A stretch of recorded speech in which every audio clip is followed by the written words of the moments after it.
Dear friends, आप सभी दोस्तों का ध्रुवा स्टाइल यूट्यूब चैनल पर स्वागत है। फर्स्ट ऑफ ऑल हम आप सभी को बताना चाहेंगे इस चैनल पर बीएड से रिलेटेड हर टॉपिक कवर कर दिया गया है और जो बचा है वो भी कवर कुछ दिनों में कर दिया जाएगा। आप सभी से रिक्वेस्ट है इस लेक्चर का इस्तेमाल सिर्फ नोट्स बनाने और अपनी अंडरस्टैंडिंग को डेवलप्ड करने के उद्देश्य से ही देखें, क्योंकि हम नहीं चाहते भविष्य में बनने वाले टीचर सिर्फ क्वालिफाई होकर बने। आप में बच्चों को नई दिशा देने की समझ विकसित हो, इसलिए आपके लिए डिस्क्रिप्शन बॉक्स में टेलीग्राम का लिंक दिया गया है। आप टेलीग्राम ज्वाइन कर हर टॉपिक को ध्यानपूर्वक और अच्छे से पढ़ लें, ताकि आने वाला कल जो है वो बच्चों का भविष्य उज्जवल हो सके। अगर आप मेरे लिए कुछ करना चाहते हैं तो आप लेक्चर को लाइक और चैनल को सब्सक्राइब कर लें। धन्यवाद। तो चलिए अब आज के टॉपिक के ओर ध्यान देते हैं। सर्व शिक्षा अभियान आज का टॉपिक है। सर्व शिक्षा अभियान ये एग्जाम पॉइंट ऑफ व्यू से महत्वपूर्ण हो सकता है, क्योंकि आपके सिलेबस में ये दिया गया है। हो सकता है कि आपसे ये क्वेश्चन एग्जाम हॉल में पूछ लिया जाए, तो इसलिए आप इसे ध्यान से पढ़ लेंगे।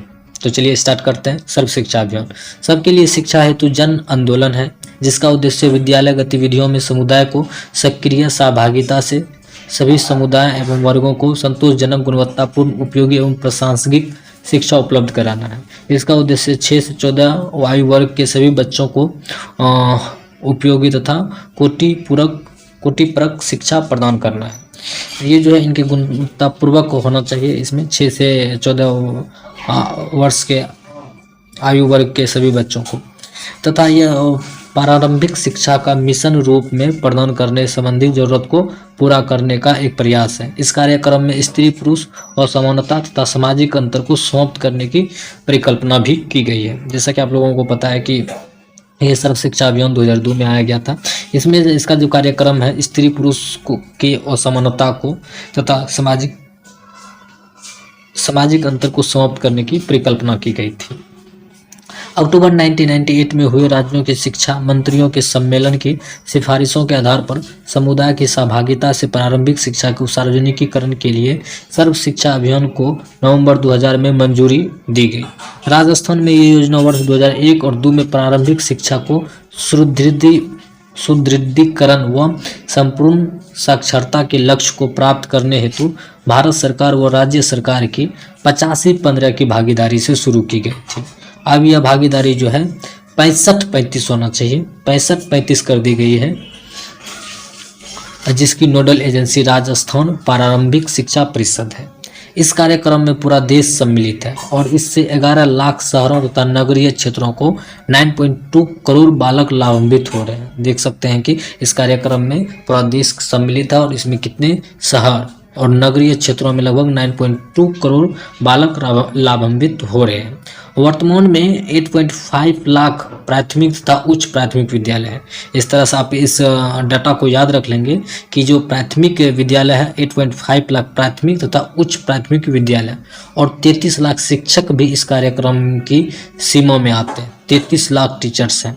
कार्यक्रम के अंतर्गत ऐसे क्षेत्रों में जहां विद्यालय सुविधा नहीं है, वहां अतिरिक्त कक्षा, शौचालय, पीने के पानी, रखरखाव अनुदान और विद्यालय सुधार अनुदान के जरिए बुनियादी ढांचे को मजबूत किया जाएगा। जहां ये सब व्यवस्था नहीं है कि पानी पीने के लिए कक्षों के या फिर रखरखाव अनुदान, शौचालय, ये जिस भी विद्यालय में नहीं है, वो जो उसके लिए सुधार अनुदान के जरिए बुनियादी ढांचे को मजबूत किया जाएगा। और पर्याप्त संख्या में शिक्षकों वाले विद्यालय को कार्यक्रम के अंतर्गत अतिरिक्त शिक्षक उपलब्ध कराए जाएंगे। जिस विद्यालय में टीचर्स नहीं है तो उनको फिर से ज्वाइनिंग कर और उस स्कूल में शिक्षक उपलब्ध करवाए जाएंगे। मौजूद शिक्षकों की क्षमता को गठन, प्रशिक्षण, शिक्षण सामग्री के विकास के लिए अनुदान प्रावधान एवं शैक्षणिक आधारभूत ढांचे के विकास के माध्यम से उन्नत किया जाएगा। सर्व शिक्षा अभियान में कमजोर वर्गों की छात्रों पर विशेष ध्यान दिया गया है। सर्व शिक्षा अभियान के तहत ग्रामीण क्षेत्रों में भी कंप्यूटर शिक्षा प्रदान करने का प्रावधान किया गया है। जो गांव लेवल पे जो है वहां भी कंप्यूटर शिक्षा प्रदान करने का जो इसमें प्रावधान किया गया है, जिसमें डिजिटल दूरी को कम करने में मदद मिलेगी, जिससे कि डिजिटल जो इंडिया है, माननीय प्रधानमंत्री श्री नरेंद्र मोदी जी का, कि डिजिटल इंडिया बने, तो उसमें भी दूरी कम। खैर उस समय तो ये मोदी नहीं आए थे, लेकिन उस समय से ही इन चीज़ों पे काम किया जा रहा है डिजिटल दूरी को कम करने के लिए। 66वें संविधान संशोधन जब हुआ 2002 में, तो उस समय 6 से 14 आयु वर्ग वाले बच्चों के लिए प्राथमिक शिक्षा को एक मौलिक अधिकार के रूप में निःशुल्क एवं अनिवार्य रूप से उपलब्ध कराना अनिवार्य बना दिया गया था। इस समय जो है उसी समय बना दिया गया कि निःशुल्क एवं अनिवार्य रूप से उपलब्ध कराना अनिवार्य बना दिया गया। सर्व शिक्षा अभियान के उद्देश्य जो है उनके बारे में हम लोग देख लेते हैं। 6 से 14 वर्ष की उम्र के सभी बालक वो 2003 तक स्कूली शिक्षा गारंटी योजना केंद्र ब्रिज कोर्स में जाएं। और दूसरा पॉइंट है, वर्ष 2007 तक सभी बच्चों को 5 वर्ष की प्राथमिक शिक्षा पूरी कर ली जाए। कहे कि 2002 में आया था, तो 2005 वर्ष तक प्राथमिक शिक्षा पूरी कर ली जाए। तीसरा नंबर पॉइंट है, वर्ष 2010 तक 8 वर्ष की स्कूल शिक्षा पूरी कर ले। सिंपल सी बात है, 7 हो गया, 3 साल में 8वीं तक तो वो पूरी कर ही सकता है अपना शिक्षा। जिस समय ये सर्व शिक्षा अभियान आया था उस समय की बात हो रही है। 4th नंबर पॉइंट है, जीवन उपयोगी शिक्षा पर बल देते हुए संतोषजनक गुणवत्तापूर्ण प्रारंभिक शिक्षा पर बल दिया गया। जीवन उपयोगी शिक्षा ऐसा होना चाहिए जो कि बच्चे को पढ़ के अपने जीवन को किस तरह जिए, उस तरह से भी गुणवत्तापूर्ण प्रारंभिक शिक्षा पर बल दिया गया इसमें। 5th नंबर पॉइंट है, वर्ष 2007 तक प्रारंभिक स्तर पर भी लड़के लड़कियों और सामाजिक वर्ग के अंतरों को और प्रारंभिक शिक्षा स्तर पर 2010 तक समाप्त करना था। इसीलिए ऐसा ये इसमें बनाया गया था कि 8 क्लास तक 2010 तक बच्चे पूरी कर ले। सन 2010 तक बीच में पढ़ाई छोड़ने वालों की संख्या 0 करना था। इसमें कोई बच्चा ऐसा ना हो कि जो एडमिशन करा के फिर वो स्कूल छोड़ दे, 0 करना था। इसमें ये भी एक पॉइंट जोड़ा गया था। 7वां नंबर पॉइंट है, प्रारंभिक शिक्षा स्तर पर समस्त लिंग एवं सामाजिक श्रेणियों के भेद को समाप्त करना था। इसमें जो था बालक बालिका, लड़का लड़की या फिर जो भी जातिगत भेदभाव है उस सब चीज़ को भी समाप्त करना था।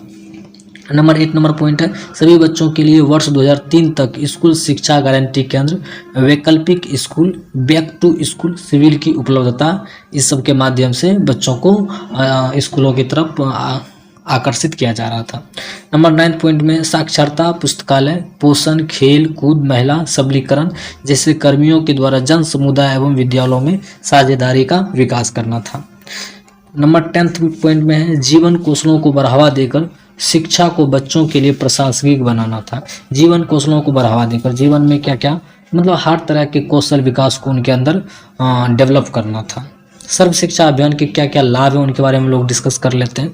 सर्व शिक्षा अभियान योजना अपने साथ अनेक फायदा लेकर आई है, जिसके कारण भारत में शिक्षा का तेजी से प्रसार हुआ है और आज ये योजना अपने निर्धारित लक्ष्य के करीब है। इस योजना के फायदे निम्नलिखित हैं और इनके क्या क्या फायदे हैं उनके बारे में हम लोग डिस्कस करते हैं। नंबर पहला जो है, इस योजना के तहत 6 से 14 वर्ष के बच्चों को मुफ्त शिक्षा दी जाती है और इसके लिए उनसे 1 भी रुपया चार्ज नहीं किया जाता है। बिल्कुल सही बात है, बिल्कुल नहीं लिया जाता है। दूसरा नंबर पॉइंट है, योजना के अंतर्गत फ्री किताब, अन्य पाठ्य सामग्री मुफ्त उपलब्ध करवाई जाती है। नंबर 3 जो पॉइंट है वो है, सर्व शिक्षा अभियान के तहत न सिर्फ बच्चों को बल्कि शिक्षकों के प्रशिक्षण पर भी विशेष ध्यान दिया जाता है। उनको अंतर्राष्ट्रीय सेमिनारों में भेजकर प्रशिक्षण दिलवाया जाता है। बिल्कुल सही बात है। नंबर 4 में सर्व शिक्षा अभियान मिड डे मील योजना जो है, जिसमें कि दोपहर का भोजन बच्चों को मुफ्त करवाया जाता है, वो सब शिक्षा अभियान के समय ही जोड़कर ये मिड डे मील योजना से जोड़कर स्कूल में ही दोपहर में मुफ्त भोजन दिलवाया जाता है। इस योजना के तहत हर स्कूल में एक अच्छी लाइब्रेरी की व्यवस्था की गई है, जिसके लिए विद्यालय अनुदान से 1000 रुपया दिया जाता है।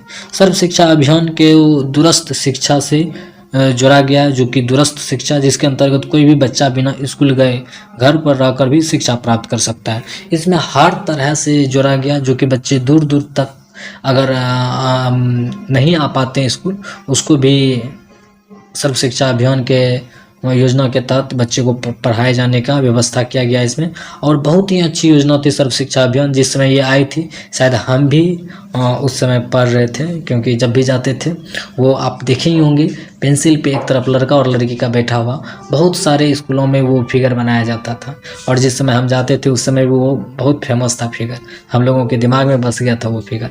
तो इस तरह से सर्व शिक्षा अभियान आई और बहुत सारे चीज़ को इसने बच्चे को और बालकों को जो कि प्राथमिक स्तर पे थे पढ़ने के लिए सिखाया। ये योजना सरकार द्वारा लाई गई थी और बहुत ही अच्छी योजना थी।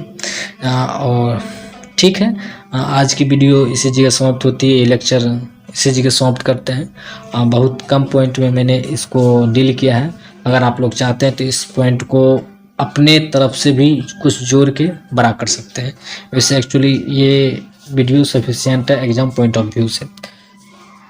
आज की वीडियो इसी जगह समाप्त होती है। अगर आपको वीडियो अच्छी लगी तो ज़रूर लाइक करें, चैनल पे नए हैं तो सब्सक्राइब भी कर लें और हो सके तो दोस्तों के साथ शेयर भी ज़रूर करें। धन्यवाद।